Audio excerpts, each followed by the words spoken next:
Hello, अस्सलाम वालेकुम। Welcome back to my YouTube channel. सबसे पहले आप इसको लाइक कर लें मेरी वीडियो को। और आज मैं आपको बताने वाला हूँ वो है फेमस प्ले हेनरिक इब्सन का अ डॉल्स हाउस। सबसे पहले जैसा कि मैं आपको पहले बताता होता हूँ कि सबसे पहले हम हमारा जो पढ़ने का तरीका है उसमें मैं आपको सबसे पहले जो डोल्स हाउस जो है या जो भी हो, जैसे कि हार्ट ऑफ डार्कनेस है, डोल्स हाउस है, या एक और है जो भी मैं आपको पढ़ाता होता हूँ। सबसे पहले मैं उनका राइटर्स का इंट्रोडक्शन देता होता हूँ। तो इधर भी मैं हमेशा की तरह आपको ऐसे ही बताऊंगा इसका हेनरिक इब्सन के बारे में मैं आपको बताऊंगा। तो जुड़े रहिएगा इस वीडियो के साथ, इस वीडियो को पूरा देखिएगा। हेनरिक इब्सन हेनरिक इब्सन जो था ये नॉर्वेजियन प्ले राइट था। Henrik Ibsen Norwegian playwright था। और Henrik Ibsen was a Norwegian playwright and theatre director था। ये एक थिएटर डायरेक्टर भी था as one of the founders of modernism in theatre. इसने ना सबसे पहले थिएटर्स में, जो इंग्लैंड के उस वक्त थिएटर थे, उसमें ना मॉडर्निज्म को यानी कि किया इसको अ, और दूसरी बात इसमें है कि Ibsen is often referred to as the father of realism. Ibsen was also the father of realism. जैसा कि ना अ डोल्स हाउस है, इसको जब आप पढ़ेंगे तो फिर भी आपको अंदाजा हो जाएगा कि ये अ डोल्स हाउस कि ये रियलिज्म का फादर कैसे है। And one of the most influential playwrights of his time. जो इसके ना तो ये जो पैदा हुआ था इब्सन, ये मार्च 1828 में पैदा हुआ था। मार्च 1828 नॉर्वे में पैदा हुआ था, नॉर्वे में।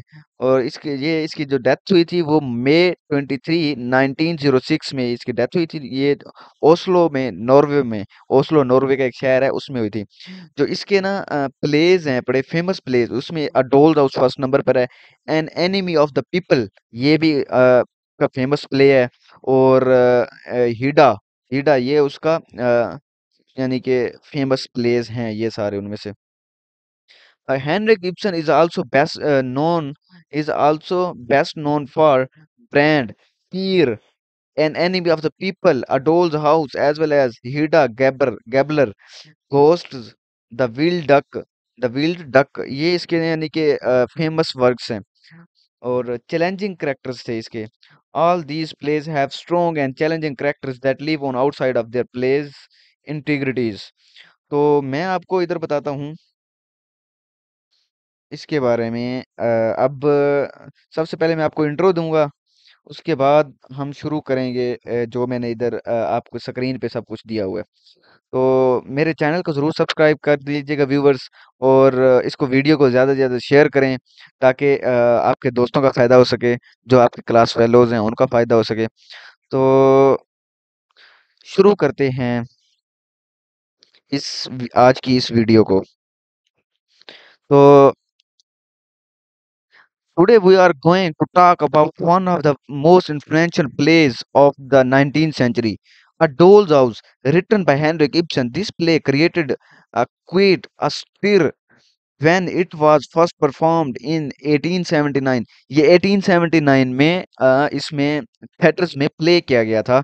It is still relevant today. ये यानी कि आज के दौर के भी बिल्कुल रेलेवेंट है। आज के दौर में वही कुछ हो रहा है जो उसने उस प्लेस में किया था, इब्सन के उस प्लेस में जो कुछ हुआ था। And its themes of marriage, gender rules and social expectation continue to resonate with audience all over the world. यानी कि ये ऑडियंस जो है उसको रेजोनेट करता है। Expectations, social expectation, gender rules, marriage themes को, तो ये इसमें ये थीम्स हैं। So let's dive right in the end explore this masterpiece of modern drama. इस मास्टरपीस को, इस ड्रामे की जो है मॉडर्न ड्रामे का जो ये मास्टरपीस है अडोल्स हाउस, इसको हम एक्सप्लोर करते हैं। तो सबसे पहले मैं आपको इनके कैरेक्टर्स के बारे में बता देता हूँ।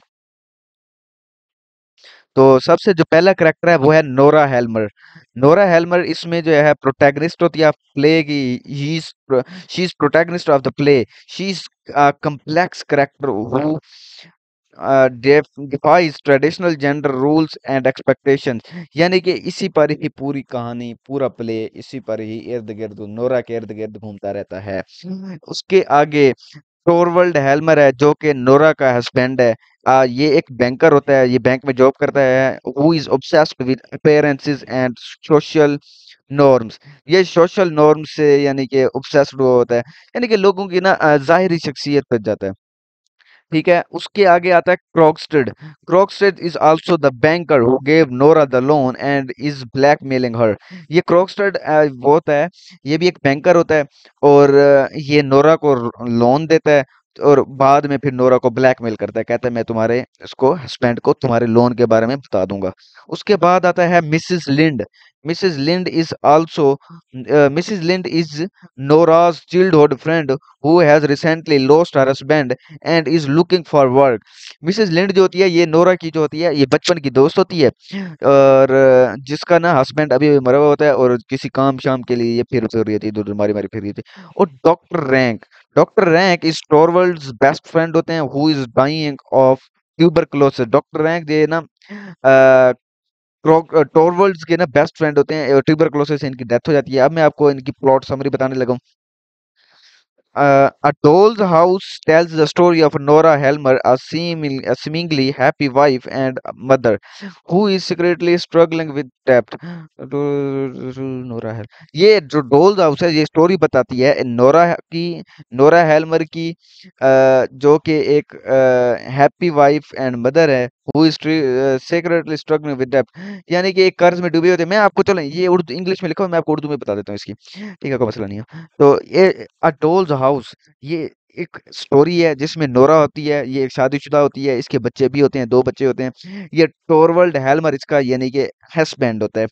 तो बीच-बीच में ये हँसी-खुशी ज़िंदगी गुज़ार रहे होते हैं, बीच-बीच में ऐसा होता है कि टोरवल्ड हेल्मर जो है ये बीमार हो जाता है, और इसकी जो बीवी होती है नोरा, इसको कहीं से ये अपने हस्बैंड से बहुत प्यार करती होती है ना, तो इसको ना कहीं से वो उठाना पड़ता है, डेब्ट उठाना पड़ता है, कर्जा लेना पड़ता है। ये कहीं से बैंक से जाके कर्जा लेती है। टोरवल्ड इसको मिलता है, टोरवल्ड वो इसको कर्जा देता है।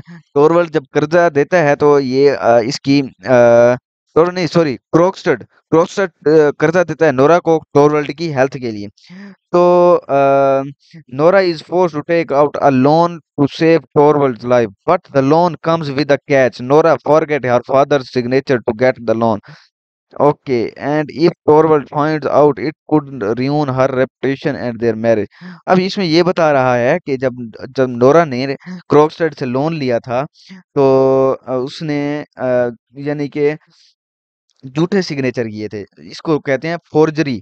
फोर्जरी एक ऐसा जुर्म है, जब आप किसी के सिग्नेचर को कोई और जब जब कोई किसी और के सिग्नेचर को कोई और कर देगा, तो ये इसको कहते हैं फोर्जरी। और फोर्जरी इस अब भी बहुत बड़ा क्राइम समझा जाता है। Forgery is also big crime.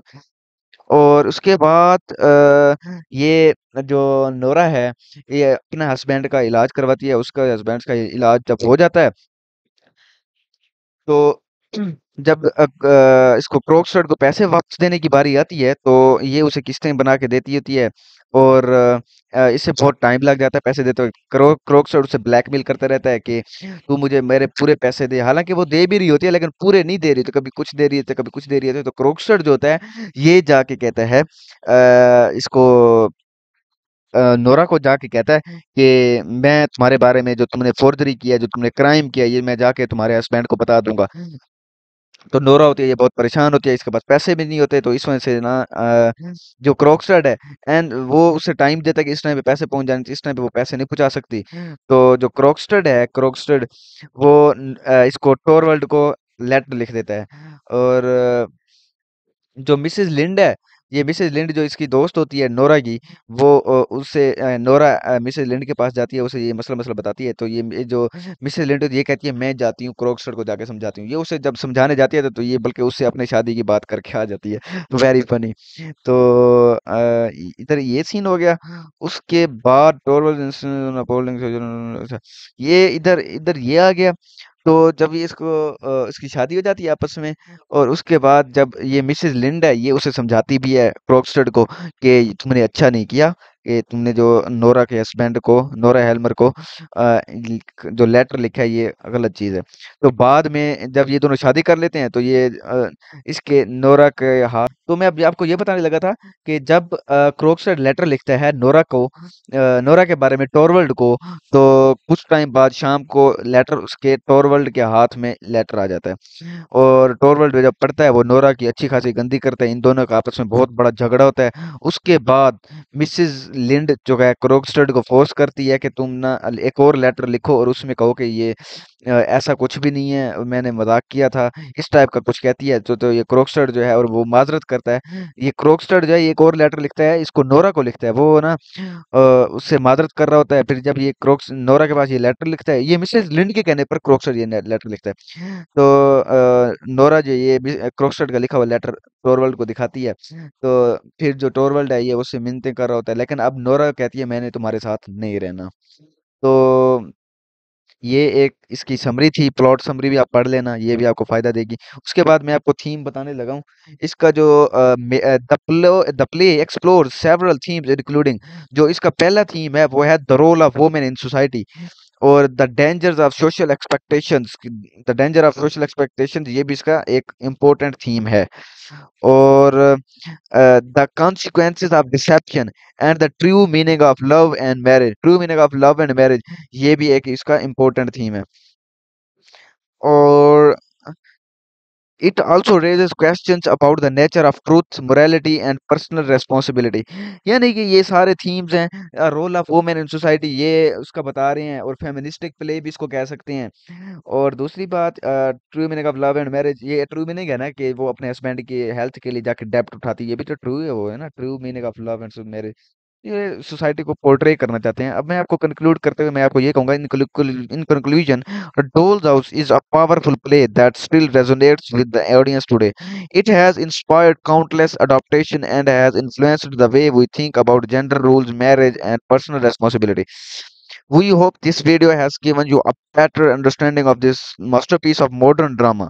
Thank you for watching and we shall see you in the next video. Okay, अल्लाह हाफिज। जुड़े रहिएगा हमारे चैनल के साथ और इसको सब्सक्राइब करना मत भूलिएगा और लाइक बटन